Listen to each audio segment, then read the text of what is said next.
This video is about CELPIP speaking task 3. Have you ever felt like, where do I even begin describing this chaos? You're not alone.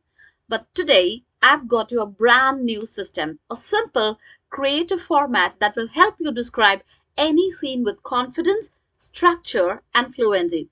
Let me introduce you to the STAR map, your go to guide for a smashing task 3. Let's dive in.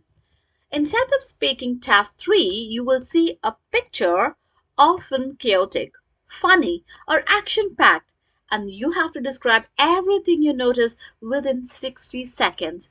Now, the challenge isn't just what to say, but how to say it fluently, clearly, and in an organized way. That's where my star map comes in. Let's break it down. Star stands for S is for setting the scene. T stands for top left quadrant, A for actions in the scene, and R for reactions or interesting details. It's a visual roadmap, not a script, so it works with any image. Okay, let me give a short summary. So, here, this is an example picture. Okay, first, if you start with S, that means setting the scene. You can start like this picture shows a busy park on a sunny afternoon where people of all ages are enjoying various activities. For top left quadrant, you can say like start with the top left corner of the image. So that helps organize your eye movement and narration. You can describe what's there, who's doing what. Okay. And if you focus on A, which means actions in the center, you have to focus on the main activity in the middle or the bottom area. You try to describe at least two key actions, try to use present continuous tense and add verbs that create a mental movie. And finally, R, which is for reactions or fun details. Okay?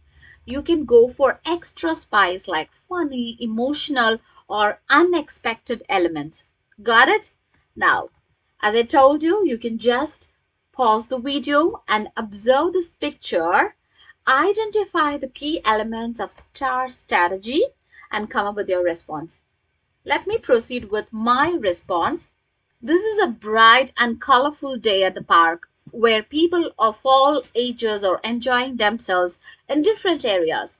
In the top left corner, a man wearing a yellow hat is riding a red grass cutting machine, and a group of three people with backpacks are walking along a trail, possibly going for a hike.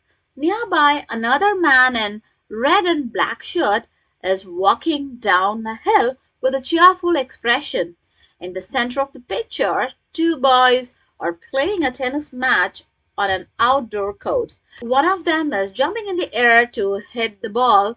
Just below them, a mother and daughter are picking flowers near a rose bush, while a boy sits peacefully on a grass reading a book.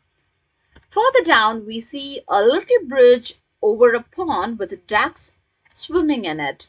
A boy in blue is throwing food to the ducks, and another child is playing with a small sailboat in the water.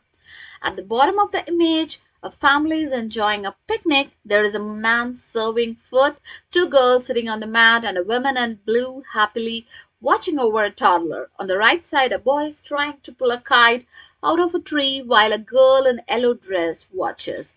Overall, this scene shows a joyful and a lively park atmosphere filled with nature, sports, and family fun.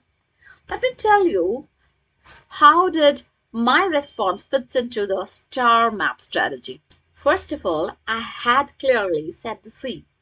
I have started by giving the bright and colorful day at the park, right? So that immediately sets the tone when I was telling sunny, active, family friendly.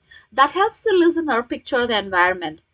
And the T, which means the top left quadrant. Okay, a man is riding a grass cutting machine, three people are hiking, another man walking down the hill. It describes the upper area activity.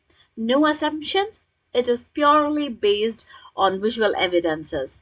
And A, actions in the center. Boys playing tennis, mother and daughter picking flowers, right? So I have used a specific verbs such as playing, picking, reading, and I have given a good balance between action and quiet moments. So boy feeding ducks here, playing with sailboat, that's a picnic scene. Child pulling kite from tree.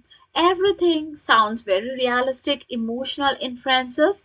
If you see the scoring criteria, so the first one is fluency and coherence, right? There was a smooth transition between different areas of the park by using the star format. And I have used a variety of lexical range, words like colorful, cheerful, peaceful, lively, joyful.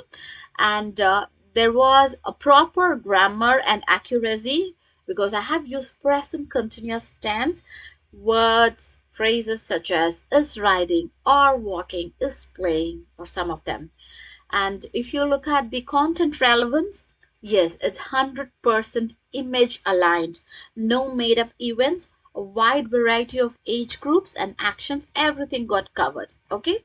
Now let's move on to some of the don'ts in this task.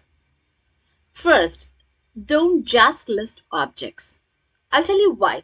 It sounds very robotic and incomplete. Let me tell you a bad example. There is a man, there is a tree, a dog, a child, a bench. Try to avoid this because it shows no language complexity. It gets you low marks on coherence and vocabulary. Okay? And the second one is don't use past tense or future tense. Stick to present continuous tense because you're not narrating a story or predicting anything here. Try to stick on to present continuous tense. If you're saying like a man ran across the park, no, that's wrong. You should say like a man is running across the park, okay? And the third one is don't describe every tiny thing. Try to prioritize interesting, visible, and central actions because you will run out of time before you get to the good parts and it makes your response boring and cluttered. Don't panic when you get stuck. Everyone blanks sometimes. That's common. Use smart strategies to recover that. Avoid this by using thinking out loud lines like, let's see, just behind the couple I noticed.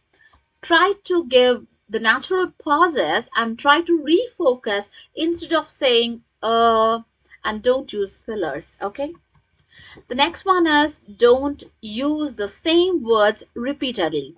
Repetition shows limited vocabulary. It affects your vocabulary and content scores. So try avoid repeating there is a man, there is a boy, there is a woman. See, you are using the same words again and again. Don't do that.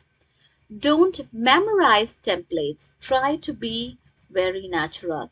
Self-operators are trained to detect memorized answers. So you can avoid this by practicing within the structure, not a script.